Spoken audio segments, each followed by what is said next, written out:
अब हम लोग समझेंगे किसी वस्तु पर व्यय और लोच में परिवर्तन के बीच संबंध। तो देखिए, मान लीजिए कीमत P पर किसी वस्तु के लिए मांग Q है। मतलब जिस समय वस्तु की कीमत कितनी है P, उस समय उस वस्तु की मांग कितनी है Q है। तथा कीमत P प्लस डेल्टा P, यानी कि थोड़ा सा कीमत में परिवर्तन हुआ है, पर वस्तु के लिए मांग कितनी हो जाती है उस समय Q प्लस डेल्टा Q है। यानी कि जिस समय कीमत P है उस समय मांग Q है, और जिस समय कीमत P प्लस डेल्टा P है उस समय मांग कितनी है Q प्लस डेल्टा Q। कीमत P पर वस्तु पर संपूर्ण व्यय कितना होगा? अगर कीमत P है तो उस पर संपूर्ण व्यय होगा कीमत और उसकी मात्रा का गुणनफल, यानी कि P इंटू Q। तथा कीमत P प्लस डेल्टा P पर वस्तु पर संपूर्ण व्यय कितना होगा? अब यहाँ पर जो कीमत में परिवर्तन वो लेना पड़ेगा और मात्रा में जो परिवर्तन है वो लेना पड़ेगा, और दोनों का प्रोडक्ट, दोनों का गुना है। ठीक है। यदि कीमत में परिवर्तन P से P प्लस डेल्टा P होता है तो उस वस्तु पर व्यय में परिवर्तन कितना हुआ? तो व्यय में कितना परिवर्तन हुआ आइए देखते हैं।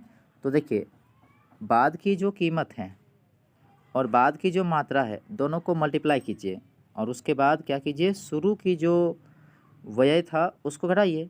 इससे आपको पता चल जाएगा कितना व्यय में परिवर्तन हुआ।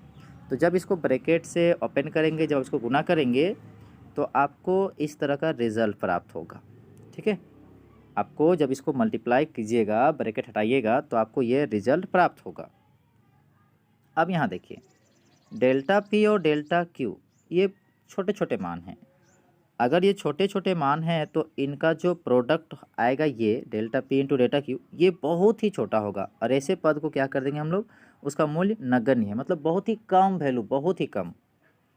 और ऐसी स्थिति में हम लोग इसको नज़रअंदाज कर देंगे तथा उस स्थिति में वस्तु पर व्यय में सन्निकट परिवर्तन कितना होगा? अगर इसको हम छोड़ देते हैं तो हम लोग का जो व्यय होगा वो सिर्फ इतना तक होगा। तो वही चीज़ यहाँ देखिए लिया गया है, द्वारा दिया जा सकता है। तो व्यय में सन्निकट परिवर्तन, यानी कि जिसको डेल्टा E से लिखेंगे, यहाँ पर खर्च के लिए यूज हुआ है ना, और परिवर्तन के लिए डेल्टा हुआ है और खर्च के लिए E। तो अभी कितना आया था, देखिए हम लोग का आया था यहाँ पर, तो वही चीज़ यहाँ पर देखिए किताब में लिखा हुआ है। अब यहाँ पर क्या किया है, देखिए डेल्टा जो P है, यहाँ पर डेल्टा P एक प्रकार से कॉमन निकाला है यहाँ पर। ठीक है। इन दोनों से क्या कर सकते हैं, गणितीय रूप में सजाने के लिए यहाँ पर डेल्टा P को कॉमन लिया है। तो यहाँ पर क्या बचेगा, यहाँ पर Q बचेगा, और उसके बाद यहाँ पर जो P है सो P है डेल्टा Q, और यहाँ पर देखिए चूँकि डेल्टा P कॉमन निकाला तो नीचे देना पड़ेगा डेल्टा P। ठीक।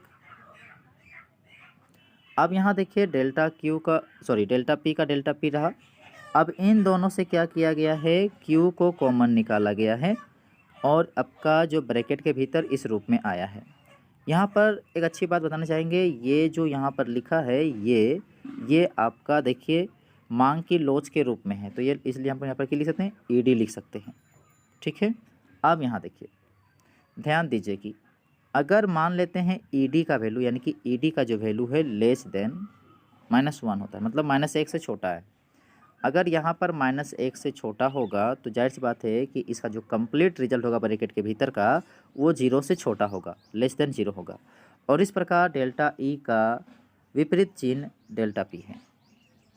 ठीक है। यानी कि यहाँ पर डेल्टा E का जो चिन्ह होगा वो विपरीत होगा किसका, डेल्टा P के चिन्ह से।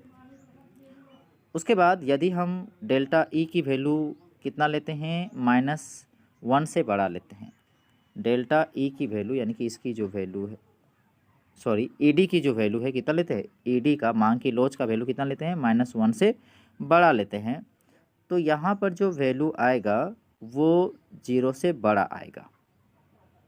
ठीक है। और इस प्रकार डेल्टा E का जो समान चिन्ह डेल्टा P है, यानी दोनों के लिए समान चिन्ह आएगा। और उसके बाद यदि ED की वैल्यू कितना लेते हैं, -1 लेते हैं, इसकी वैल्यू -1 लेते हैं, तो हमें जो रिजल्ट प्राप्त होगा यहाँ पर क्यू ब्रैकेट के भीतर 1 + ED, इसकी जो वैल्यू आएगी कितना आएगी, 0 आएगी। और इस प्रकार हम कह सकते हैं यहाँ जो रिजल्ट प्राप्त होगा ई डेल्टा ई का वो 0 होगा।